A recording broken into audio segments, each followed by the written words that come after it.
En Ukraine orientale, à l'automne 1942, un soldat allemand prend du papier pour écrire aux siens. Sa femme lui manque. Il demande comment va la récolte, râle contre la boue. Les pluies ont noyé les routes. Depuis 4 jours, les camions de ravitaillement ne passent plus.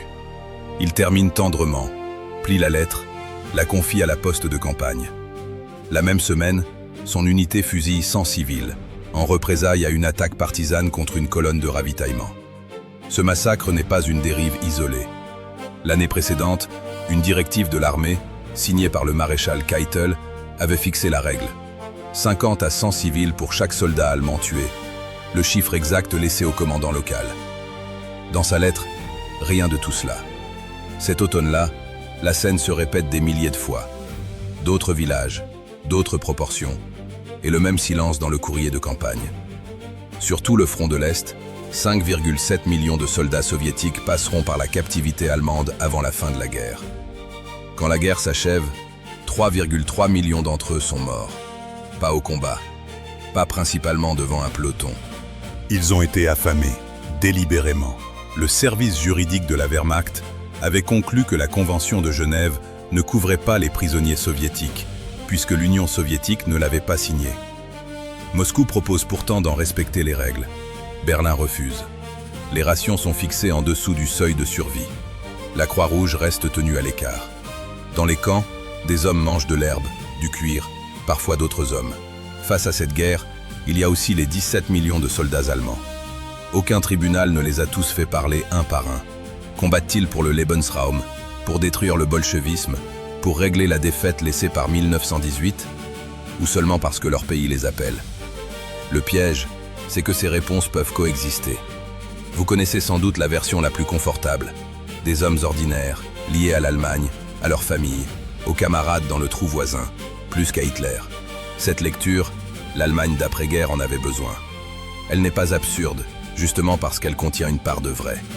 Le jeune apprenti forgeron bavarois, engagé à 17 ans, sans vraie politique, fasciné par les médailles des soldats revenus au village et par l'idée de compter pour plus que l'atelier. Ce garçon a existé. Ce n'était pas forcément un fanatique. C'était un jeune homme happé par ce que les jeunes hommes ont souvent cherché dans les guerres. Une place, un uniforme, une cause plus grande qu'eux. Le désir de porter l'uniforme n'avait pas besoin d'être national-socialiste. Les lettres le montrent mieux que les discours. Entre 1939 et 1945, environ 30 milliards de lettres circulent entre la Wehrmacht et l'arrière allemand. Et les soldats y parlent surtout de ce dont parlent les soldats. Manger, tenir sous la pluie, dormir, revoir ce qu'ils aiment. Des lettres qui pourraient venir d'un Britannique sur la Somme ou d'un Américain dans le Pacifique. Jusque-là, tout paraît terriblement humain. En 1948, 2 sociologues américains, Edward Shills et Maurice Janowitz, donnent une explication qui va dominer l'histoire militaire pendant près de 4 décennies. Selon eux, l'efficacité allemande repose surtout sur la loyauté du petit groupe, les hommes d'une même section, soudés sous le feu. L'idéologie passe au second plan. Ce qui maintient un soldat en ligne, ce n'est pas une foi dans le national-socialisme. C'est l'homme à gauche et celui à droite. Puis Omer Bartov consulte les relevés de pertes. Historien israélien, il travaille à partir d'archives divisionnaires et tombe sur ce que la thèse Shills-Janowitz ne peut pas expliquer. Sur le front de l'Est, les divisions allemandes perdent tant d'hommes que les petits groupes se dissolvent. Dans les formations qu'il étudie, l'effectif a été entièrement renouvelé plusieurs fois dès 1943. Et ce n'est pas un cas à part. Dans les 2 dernières années de guerre, beaucoup d'unités de première ligne rassemblent des hommes qui, souvent, ne se connaissent presque pas. Sur le front de l'Est, les vieilles amitiés avaient déjà volé en éclats. Les soldats ne protégeaient pas un cercle stable de camarades formés au camp. Ce groupe, au fond, n'existait plus. La théorie reposait sur des liens que cette guerre avait broyés. Alors qu'est-ce qui prenait leur place? On y vient. Si ce récit vous accroche, un pouce levé et un abonnement aident vraiment la chaîne. Mais revenons aux hommes sur le terrain. Une force les clouait encore là-bas. La peur en faisait partie. La Wehrmacht condamna à mort environ 30 000 de ses propres soldats, et plus de 20 000 sentences furent exécutées. Au moins 15 000 concernaient la désertion.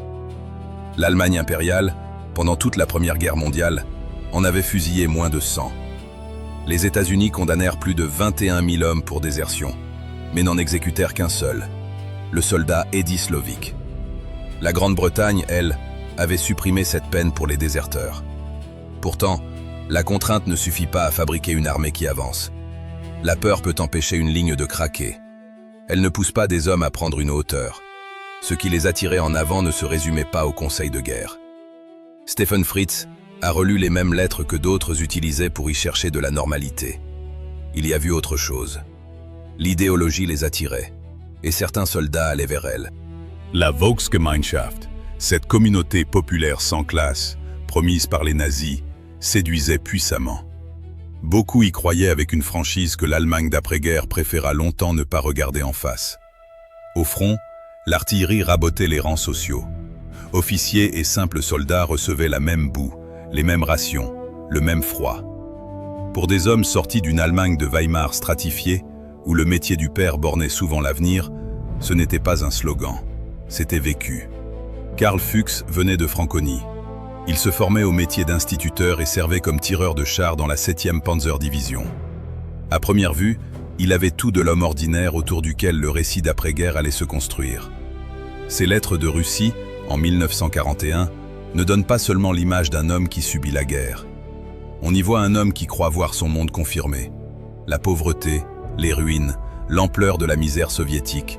Pour Fuchs, tout cela validait ce qu'on lui avait enseigné. Ces populations, pensait-il, avaient besoin que l'Allemagne leur apporte l'ordre. Il mourut près de Moscou en novembre, à 24 ans, sans avoir renoncé à cette certitude. Dans la Feldpost, Fritz retrouva d'autres parcours semblables, sceptiques au départ, convertis par le front de l'Est. En Russie, l'idéologie cessait d'être une formule. À leurs yeux, ils combattaient pour quelque chose de concret, et contre un ennemi tout aussi concret. Puis vient ce que les soldats disaient quand ils se croyaient seuls. Entre 1940 et 1945, les services britanniques et américains placèrent des micros cachés dans les cellules de camps de prisonniers allemands. Les captifs parlaient librement. La guerre, leurs chefs, ce qu'ils avaient vu et ce qu'ils avaient fait. Quand l'historien Sönke Neitzel retrouva ses transcriptions aux Archives nationales britanniques en 2001, il tomba sur une masse énorme. Rien qu'en Grande-Bretagne, des dizaines de milliers de pages. Avec les fonds britanniques et américains réunis, on atteignit finalement 150 000 pages.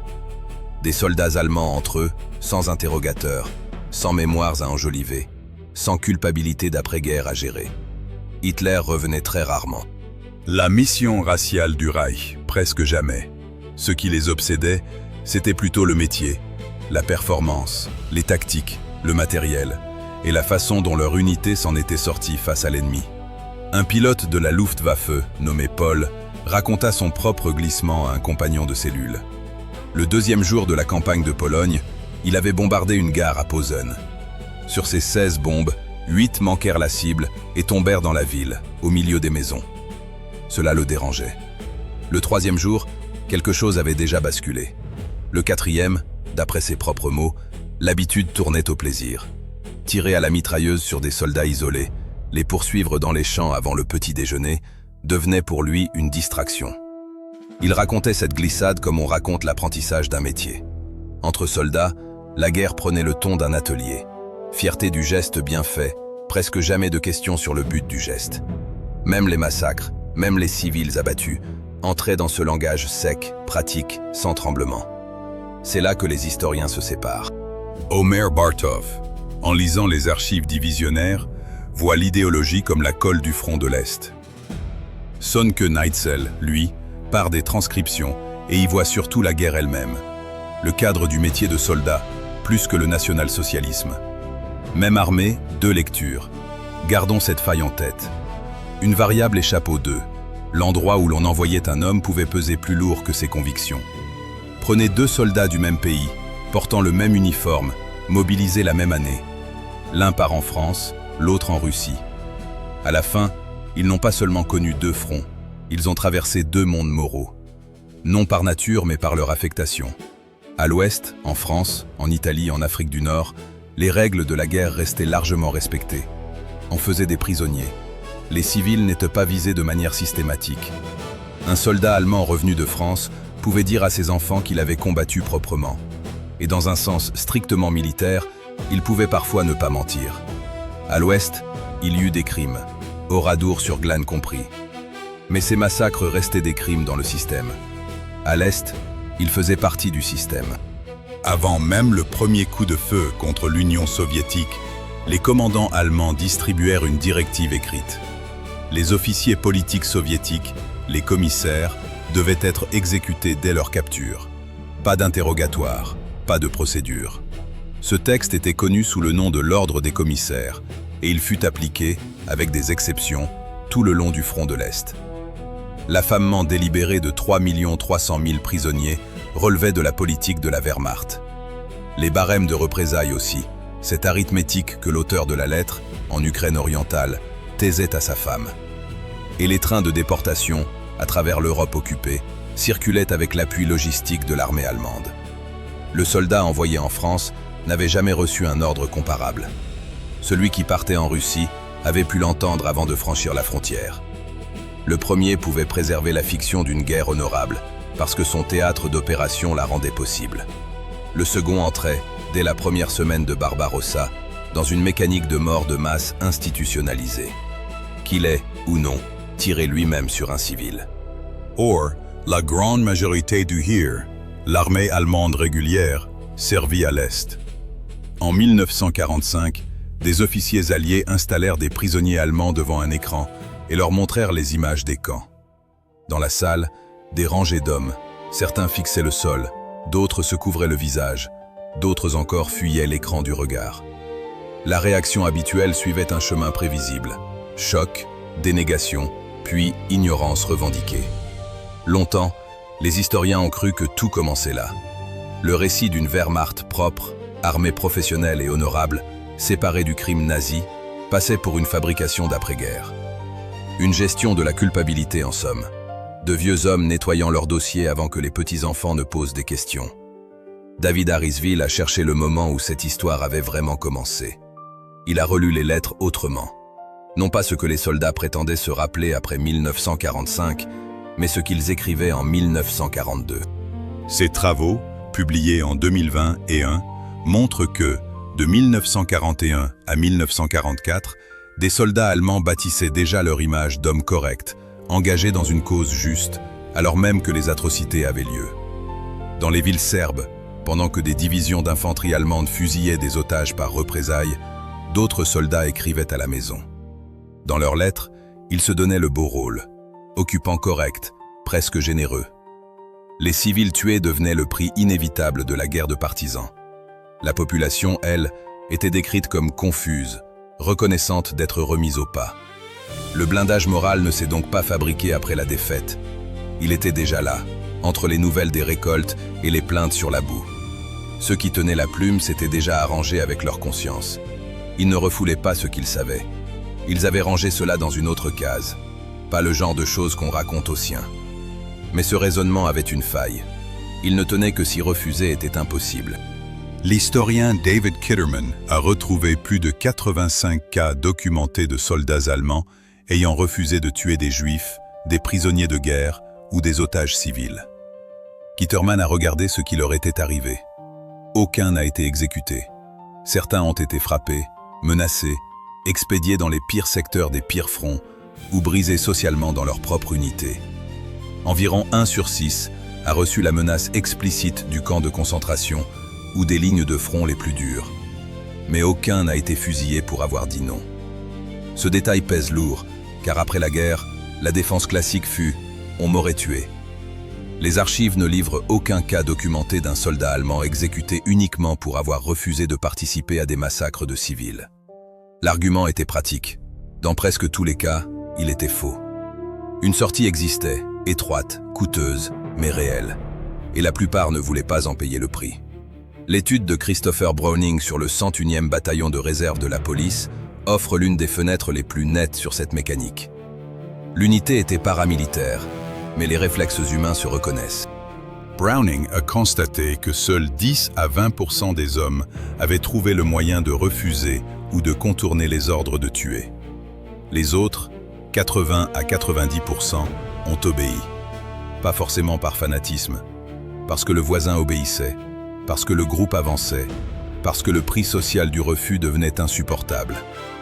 Browning a intitulé son livre « Des hommes ordinaires », et il fallait l'entendre au pied de la lettre. 17 millions d'hommes sont passés par l'armée allemande. Motifs différents, fronts différents, degrés de connaissances différents. Les transcriptions montrent surtout ceci. Ils parlaient sans fin du travail, presque jamais de ce à quoi ce travail servait. Pourtant, l'institution qu'ils servaient ne faisait pas ce tri. Les archives non plus. La question reste donc ouverte. Étaient-ils moralement responsables du système que leur service maintenait, même sans crime commis de leurs propres mains? Ou la responsabilité morale commence-t-elle seulement avec l'acte individuel, et non avec l'appartenance à une machine? Répondez en commentaire. Et si cela change votre regard sur la Wehrmacht, abonnez-vous. Merci d'avoir regardé.